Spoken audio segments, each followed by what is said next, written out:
We're going to start by talking about the skin barrier and its layers. So the figure on top illustrates how these different layers work together as physical, chemical, immune, and neural barriers.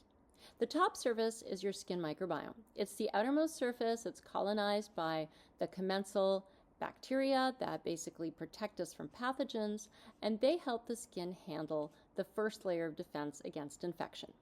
The next layer is physical and chemical. It's called the stratum corneum, and it's the outer layer of the epidermis that contains tight junctions between cells that seal the cells together and limit the entry of pathogens and allergens.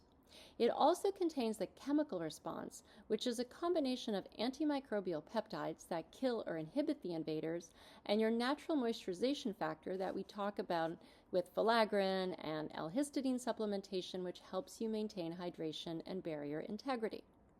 Next down is the immunological barrier, the stratum spinosum, and it houses your immune cells and communication mediators. So you can see dendritic cells and T cells. These are the cells that coordinate your immune response.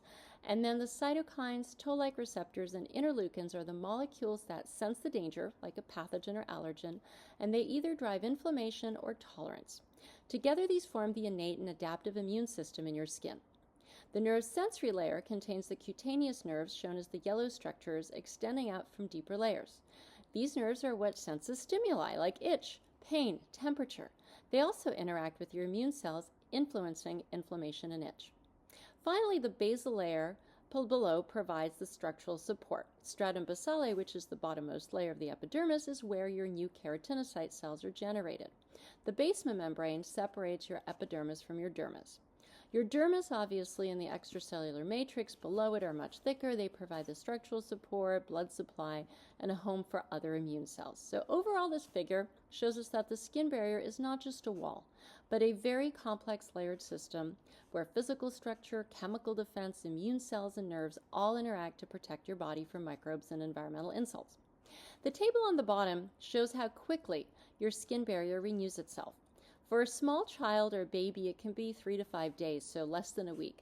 For a teenager, maybe 10 to 21 days, so maybe up to 2 to 3 weeks. When you're in your 20s, it's still about 2 to 3 weeks, and then things tend to slow down. You can see in your 30s, 40s, and 50s, it starts taking 4 to 6 weeks, and perhaps 6 to 8 weeks to renew your skin barrier. So that's why it's important for us to protect our skin barrier integrity.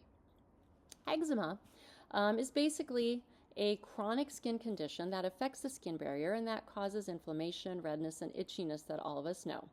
Symptoms include dry, itchy skin, red, scaly, thickened skin, sometimes rashes, which can ooze or bleed when scratched, and pain. This weakened skin barrier can lead to cycles of dryness, irritation, and inflammation that we call flare-ups, and these symptoms, after we scratch, can make the skin barrier even weaker, which worsens the condition.